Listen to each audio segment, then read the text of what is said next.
Alright, what's up guys? So I haven't really planned this out much, but I just killed Phoenix with this build, so I wanted to take a second to show off a build that I'm surprised I haven't seen anyone else do yet. This is a Agony Crawler Summoner using the Gladiator Ascendancy to get max block. And so that's kind of weird because a Gladiator is not typically a summoner, but the reason that we do this is because of the way the Agony Crawler gem scales with Virulence stacks. So with each stack of Virulence at level 21, you get 4% attack speed and 20% damage. That's pretty ridiculous because at 40 stacks, which is the limit, you get 160% increased attack speed and 800% increased damage. And so the gem kind of scales itself, and really all you need to worry about is Virulence stacks. And in fact, getting minion damage and minion attack speed on the tree is not very efficient, because once you have 160% increased attack speed, each additional percentage doesn't increase your damage. And the same thing goes with damage scaling, because it's all additive. So really all you care about with the Agony Crawler is more multipliers. And because of that, you don't really need to worry about going Necromancer or anything.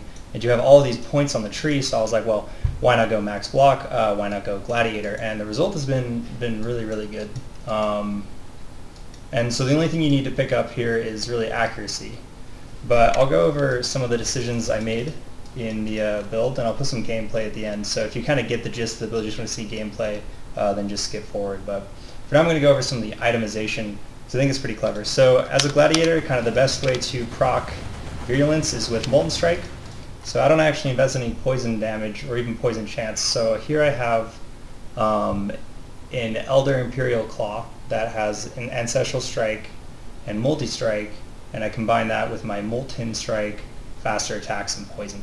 And the 60% chance to poison from the support, as well as the 20% from the Herald of Agony, gives you the 80% chance to poison that you need to basically be a permanent max Virulence stacks. And then the other added benefit is because you're focusing on so many hits per second, you can just get life gain on hit. So I have some of my claw here, and then another source of life gain on hit is actually the Gluttony Belt. This is kind of a weird belt not many people have used. In fact, it's like a 1-alch item, but it does a couple good things for us. So first off, it actually gives a decent amount of life, which is good for unique, but it also curses with a level 30 Poacher's Mark, which gives us a lot of life gain on hit, a lot of mana gain on hit, and it also has the added benefit of reducing the evasion rating of cursed monsters by 100%.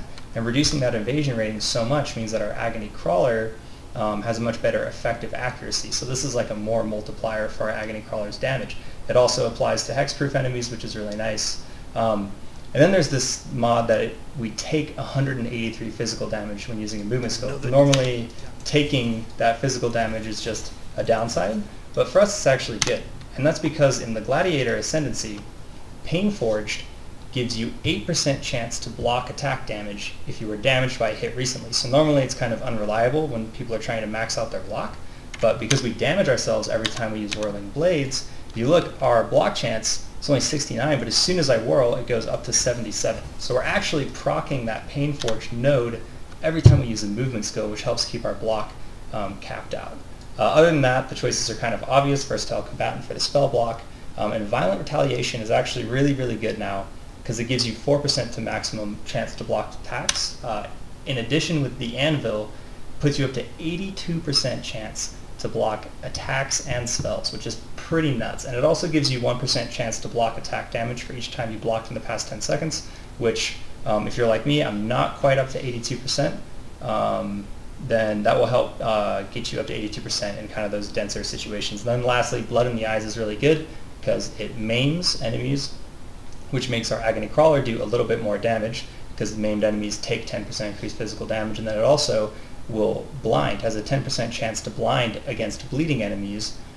And because we hit so often with Molten Strike, we blind enemies almost instantly. And I intentionally did not pick up Unwavering Stance, so what we have is 82% chance to block, and all the enemies are blinded. And hopefully, I don't have much evasion, but if you get a little bit more evasion, it's pretty nuts. Like you literally never get hit, and you have all this life gain on hit and all this sustain. But that's kind of beside the point. So you're probably wondering, like, all right, well, how's the damage? The damage is is disgusting. For literally no investment, for just using a 6-link, which I guess is some investment, but a rare 6-link chest is not that much.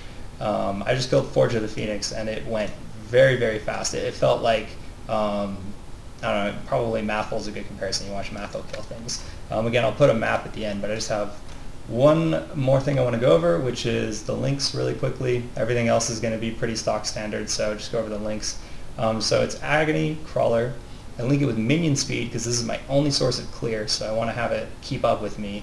I link it to minion damage, which is obvious. Pierce is necessary for clear, but you can swap this out with vicious projectiles for single target for a lot more damage.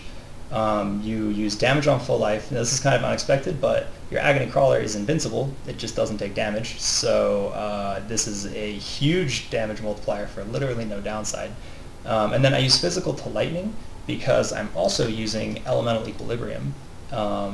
So I use my Molten Strike, deal a little bit of fire damage, makes enemies weak to lightning and to cold, which means Physical to Lightning, even on Shaper, gets a 10% more buff from Elemental Equilibrium. And then ideally, if you had a 6-link Coming Calamity, which reduces your Herald Reservation to 45%, you could also run Hatred on Generosity, and then your Elemental Equilibrium would buff both the Physical to Lightning damage and the cold damage that comes from Hatred. I don't quite have that yet because I'm still trying to gear out the character and just grind out this league. You can see my Atlas completion is not even that nuts. I just got lucky and managed to make a run all the way up to Forge of the Phoenix and test out the build there, which is kind of what inspired me to make this video. But let's see if I have anything of a decent level to show. Here's a Crimson Temple, so let's just go ahead and do that. That's not very hard. Let's do something harder. Alright. I don't want to waste more chaos than that. So another thing about the build is that the clear speed is way better than I thought it was going to be. With just one minion doing all of the killing, I was pretty sure it was going to be abysmal. But if you play smart and you play fast, it actually keeps up with you pretty well. And then I use, of course, Convocation, which now casts instantly to reposition when the Agony Crawler AI is just being a little bit dumb. So you can see, like, walls can sometimes mess it up. Let me kill these guys and I'll show you guys kind of a good example. So say that the Agony Crawler, he's like standing right here and there's a big pack out here. Obviously his projectiles are going to get blocked by the wall. On top of that, he might choose to target these guys and then these guys and then these guys. So one thing you can do, because he'll always prioritize whatever it is you're attacking, is if you just whirl through the whole pack to the back, he'll run all the way around and try and hit these guys. And that way you can kind of baby the AI and make him overall just a lot more effective at clearing for you. This takes just really practice and sort of knowing his own attack speed and how quickly you can just whirl ahead to the next pack, because your goal should always be to lead him by quite a margin, so that he's always kind of chasing after you and cleaning up all the mobs that are behind you. Anyways, that was the crappiest map clear ever, but this was really impromptu. I'll just show you the boss really quickly. So luckily, bossing on this build is pretty much an AFK experience. The only thing you got to do is make sure you have your Fortify up. So just every once in a while, I just whirl through the boss just to make sure that Fortify's up, and I also have procced Pain Forge. But well, that was the boss. That's kind of a joke. I wish I had a harder boss to show you guys, but if this video is received well, I'll be happy to upload more videos of me doing various Guardians. I'm going to run this build through Shaper. I don't know if I can do Uber Elder, because that's just an incredibly technically difficult fight, and even with max block, there's still a lot of room for error, so...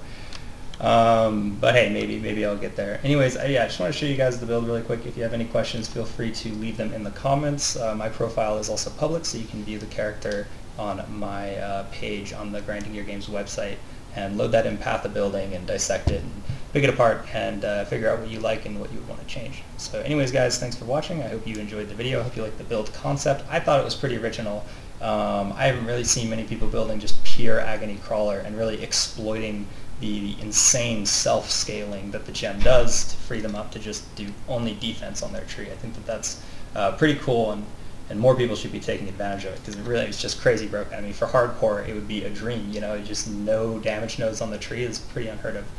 Like I said, you know, even though I have a few, it's really just this for the accuracy rating. This doesn't even have accuracy rating. I just got it because I was close to it. But if you have this wheel, that's it. That's all you need for Agony Crawler, and it can kill everything in the end game. So anyways, I hope that you guys enjoyed the video. Sorry for the rambling. Again, I'm just pretty stoked about this build. Yeah, let me know what you think.